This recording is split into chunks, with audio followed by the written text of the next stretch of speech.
I'm Chris Macoloo. I'm the Regional Director for World Neighbors, which is one of the founding members of AFSA. And currently, I'm the Chairman of the Board of Directors of AFSA.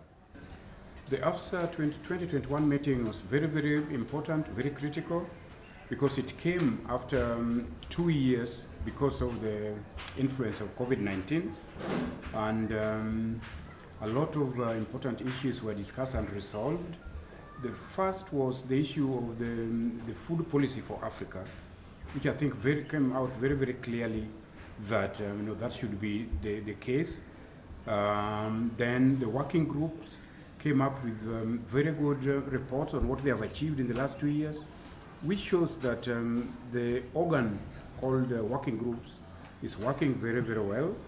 And there is a lot that is being discussed on seed, on land, on climate change, on citizens' participation.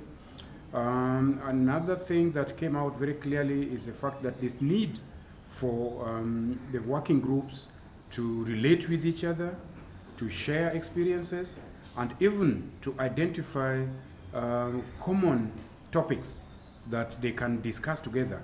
Instead of just discussing about work plan and things like that, they need to be increasing their knowledge of some of the issues that the working groups look into. The AGM was also okay. It looks that AFSA has come of age.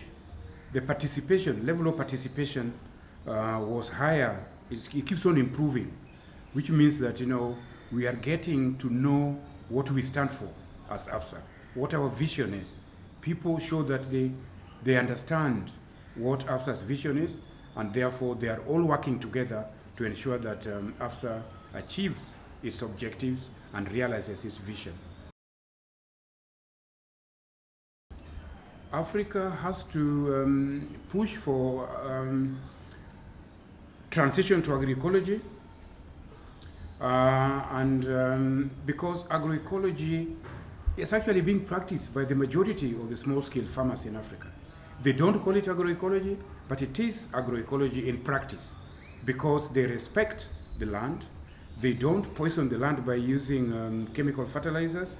Most of them plant seeds that they themselves grow, so they don't plant genetically modified seeds. And that is the way to go. And because it is through those small-scale farmers that Africa is feeding itself. Yeah. So agroecology is also a way of mitigating the effect of climate change, because of the soil, the green gas house emissions and stuff like that, and rainfall, because if they adopt drought resilient crops and crops that are not attacked by diseases, then that is the way to go. Now, for food sovereignty, we need to push for that as well, because of the current narrative is that industrial agriculture is the way to go. And that takes the control of the means of production, from land to seeds to processing to even eating, out of the hands of the small-scale farmers. So for us to restore their sovereign control of their factors of production in food, they need to control those critical resources, those critical factors of production. Land is being grabbed by the corporate organizations. So it is being taken. Africans are not having control over their land. We need to bring that back. They need to have their land so that they can actually farm much better. If land belongs to you, you can invest for longer term benefit. But if it belongs to somebody, you will use it and dump it. And that is not the way we want to go.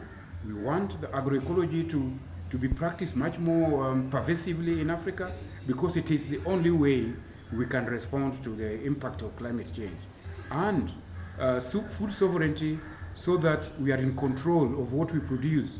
We even shorten the food value chain, so that, and that we realized that during the COVID-19, that we need to shorten the food value chain so that we don't go hungry when a pandemic strikes the world again.